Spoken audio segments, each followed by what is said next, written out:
Our story kicks off in the absolute worst version of the future imaginable. Humanity's last stronghold has fallen. The demons won. It's not a things are looking rough situation. It's a full-blown, lights out, humanity is cooked situation. Right in the middle of this disaster, we see our MC, a triple S class lightning assassin, basically the peak of human power, hanging on a wall, barely breathing, running on fumes. And just to really rub salt in the wound, Demon Lord Lan Yui walks in.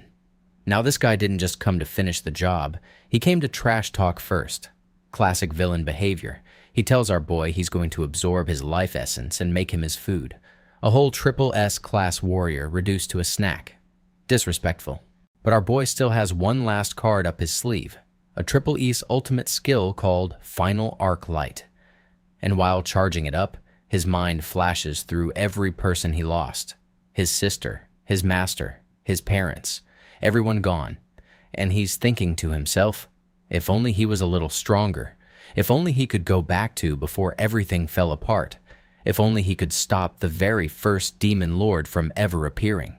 Then he detonates, a blinding explosion of pure energy, taking Lan Yue out with him. One final trade. Then our boy opens his eyes. He's in a hospital bed. University hospital. People walking outside the window, sun shining, birds doing their thing. Not a single demon in sight.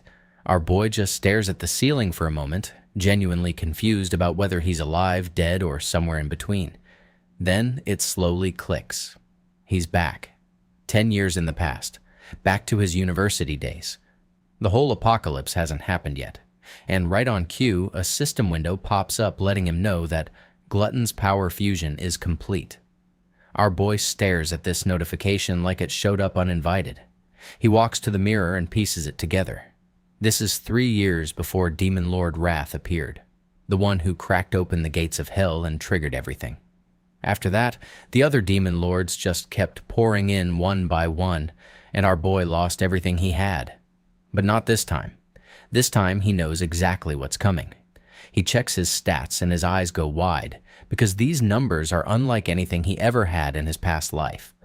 See, in his previous life, our boy attended the National University for Awakened Powers, a school that only admits students with the potential to awaken abilities. The key word there being potential, because in his past life he never actually awakened while attending. No powers, nothing.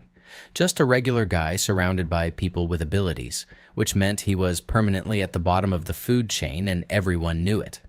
But now, the system is showing him his past life power. Lightning Assassin, fully carried over into this timeline. He time-traveled with his abilities already unlocked. Before anyone else even knows what's happening, this man is already miles ahead. He decides to test his power and the system immediately throws up a class change notification, and at that exact moment his roommate Ma Long walks in asking how he's doing. Our boy says he's fine. Ma Long nearly falls over because apparently yesterday our boy got beaten so badly he ended up in the hospital, and here he is standing around like nothing happened. Now Ma Long is a solid guy. He did manage to awaken his powers at school, but was still at the bottom of the school's ladder. In the previous timeline, Ma Long was killed just 3 days into the Demon Lord invasion, and now here he is, standing right in front of our boy, alive and complaining about the ranking test tomorrow. Our MC looks at him and lets out the quietest smile. Yeah, now it really feels like he's come back. Ma Long, completely unaware of this whole emotional moment, immediately starts stressing about the ranking test and drags our boy out of the hospital to go prepare. Because almost dying is apparently not a valid excuse for skipping your exams. Out on campus, students are everywhere showing off their awakened abilities. And our boy is walking through all of it, quietly thinking. He already lost everything once. If he doesn't change things this time around, the exact same ending is waiting for him. He needs to get stronger fast.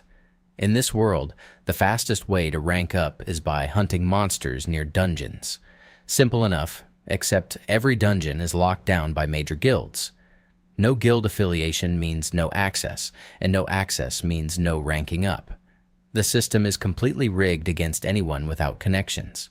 Our boy checks his stats, thinking about where he currently stands. The government runs an official ranking system for awakened individuals. Most students stay at E rank their entire school career, with only the gifted or well-connected ones reaching D rank. Based on his past life experience, he figures his current rank is definitely higher than Ma Long's. That much he's certain about. He's mid-thought when a ball comes flying out of nowhere and smacks Ma Long clean in the face. Our boy turns around and immediately recognizes the guy responsible, the same person who sent him to the hospital the day before, now standing there with his crew looking smug. Ma Long is on the ground, scared, thinking of all the days this could have happened. Why today? Our boy is just standing there, calm, while these guys start talking trash and ordering him to go fetch them drinks like he's their errand boy. And our boy, a man who has killed demon lords, looks this guy dead in the eyes and tells him to apologize, because they were the ones at fault.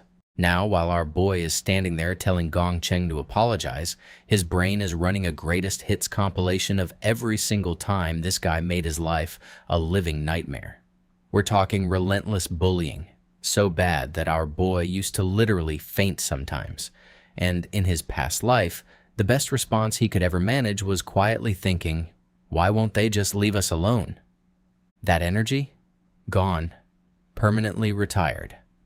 Ma Long is standing beside him, shaking like a chihuahua in a thunderstorm, whispering, "Bro, what are you actually saying right now?" While Gong Cheng's face goes from annoyed to genuinely offended that someone had the audacity to talk back to him. He starts walking over with his little gang, and our boy is just standing there with the flattest, most unbothered death stare you've ever seen on a human face. Now let's take a quick second to talk about Gong Cheng. This man's entire identity as a bully rests on one single fact. His older brother is the strongest student in school and the student council president. That's it. That's his whole personality.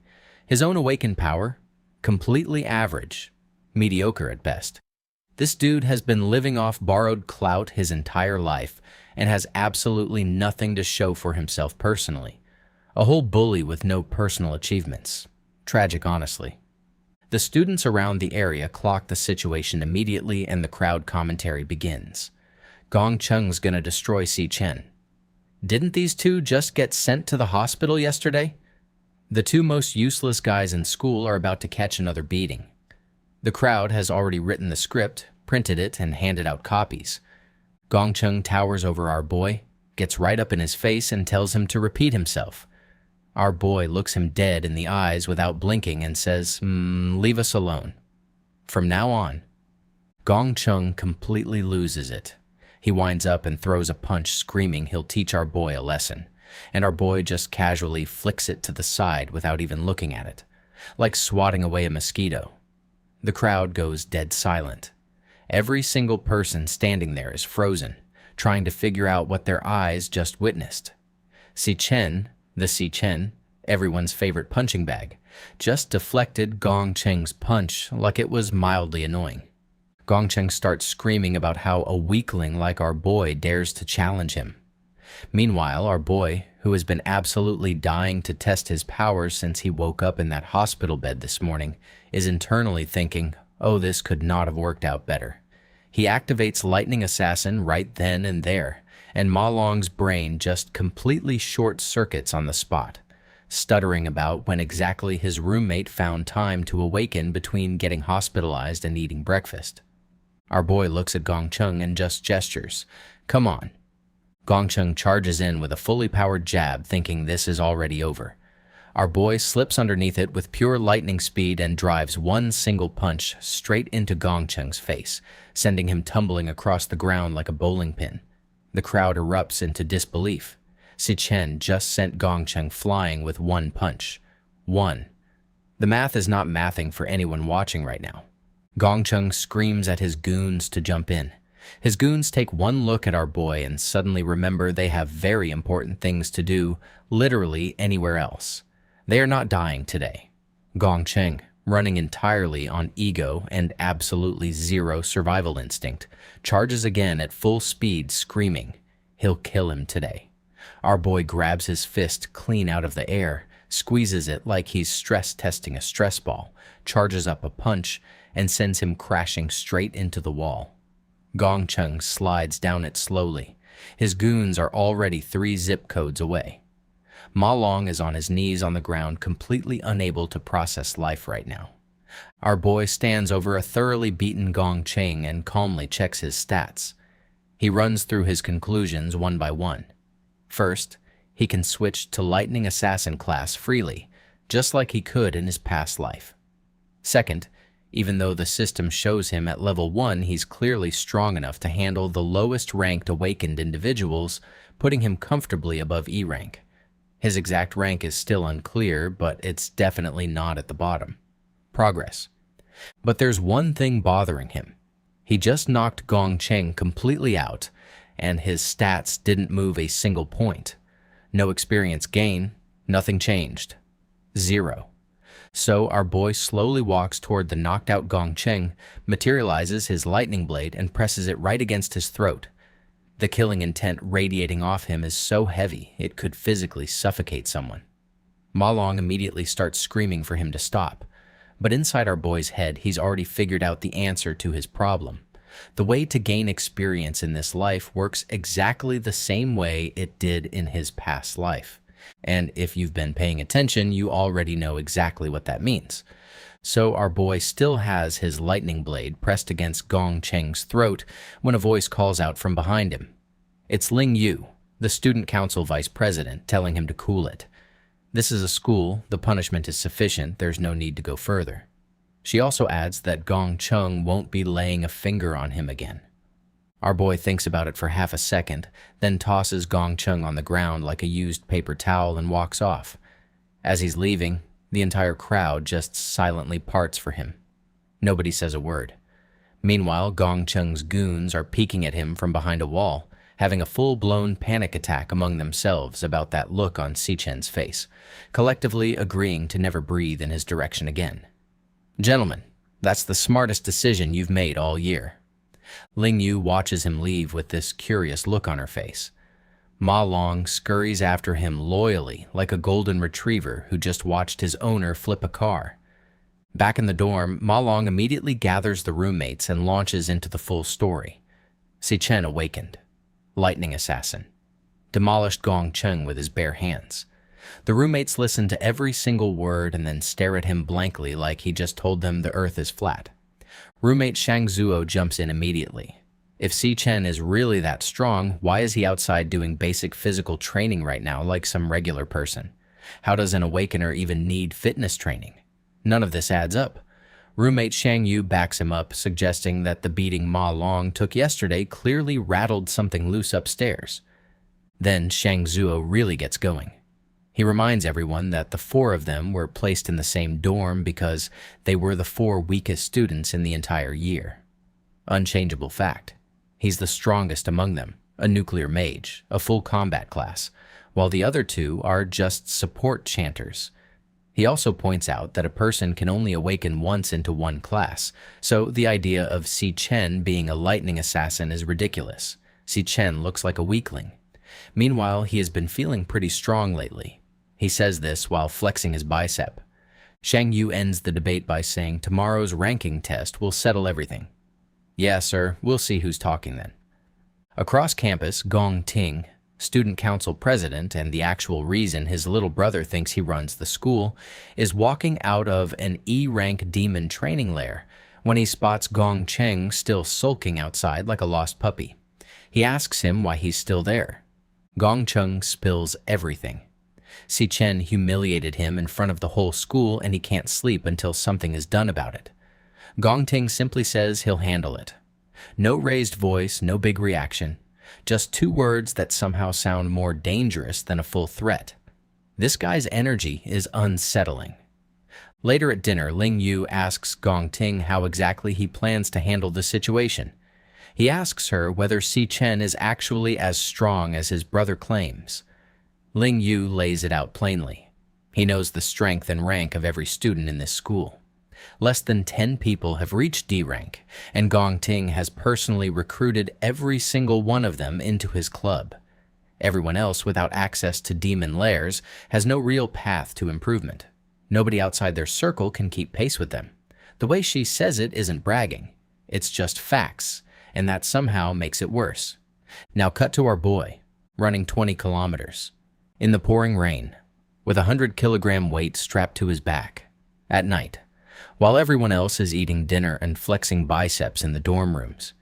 He's thinking to himself that physical training directly raises an awakener's upper limit. A body that can't handle the strain simply cannot unleash extreme power. But even doing all of this, he knows it still isn't enough. His mind goes to the year 2016, Demon Lord Wrath descending on the world, hundreds of humans wiped out in an instant, his sister among them, his only family. Then Wrath cracking open the gates of hell and letting every other demon lord pour through. Our boy's expression doesn't change, but his grip on the weight strap tightens. First goal, kill Wrath. 3 years on the clock. 3 years to outgrow a demon lord who has been getting stronger this entire time. Then his phone vibrates. He looks at the screen. It's Si-Yoon, his sister. He just stops. Stares at her name for a moment like he's seeing something he thought he'd never see again. Then picks up quietly and says hello. Her voice immediately comes through complaining. Why did he call her so many times today? She was in a competition, her phone died, she just got back to her dorm. She mentions that if she wins this competition, their rent situation might finally be sorted out, ending with this awkward little laugh that's clearly hiding how stressed she is about it. Our boy isn't saying anything, just listening. In his past life, he begged the universe for one more chance, willing to trade everything he had left just to start over. And here she is, alive, annoyed about missed calls, worried about rent. Si-Yoon notices the silence and asks if it's raining, asks why he isn't saying anything. A small smile crosses his face, the first real one of the entire day. He tells her it's nothing, just that it's been too long since he heard her voice.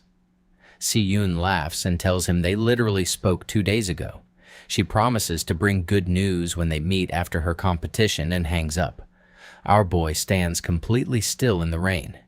Then quietly, to no one, even if it means falling into the depths of hell itself, he will protect her, no matter what the cost. 3 more laps. He takes off into the rain like a man on a mission, because he literally is. Later he gets back to the dorm. Roommates are all knocked out. He heads to the bathroom and while showering runs through everything mentally.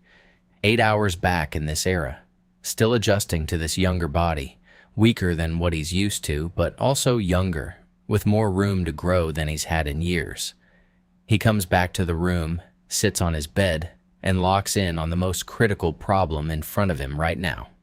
Leveling up requires entering a demon lair. Every demon lair is locked down by guilds. Without money or connections, you have basically zero access to monster hunting. So, how does he actually rank up? He's still turning this over in his head when sleep quietly takes him. His last thought before going under. What exactly is this gluttony power? Then a system boot screen flashes. Gluttony system. Start. Our boy opens his eyes. He's falling through a red subspace. He spins midair, steadies himself, and lands clean on his feet. He looks around and finds himself standing in front of a massive demon tower, stretching up into the void above him. He blinks at it, looks around, looks back at the tower. Bro was literally just asleep 5 seconds ago. And that's where we're stopping for today, folks. In just 3 chapters, Si-Chen went from everybody's punching bag to the scariest guy on campus, and he's barely even warmed up yet. He's got a sister to protect, a demon lord to kill, and a mysterious gluttony system that apparently doesn't care about his sleep schedule. The story is just getting started, and trust me, it only gets crazier from here. If you enjoyed the video, smash that like button, subscribe so you don't miss the next part, and drop a comment letting me know what you think this gluttony power is actually capable of. I want to hear your theories down below, and see you in the next one.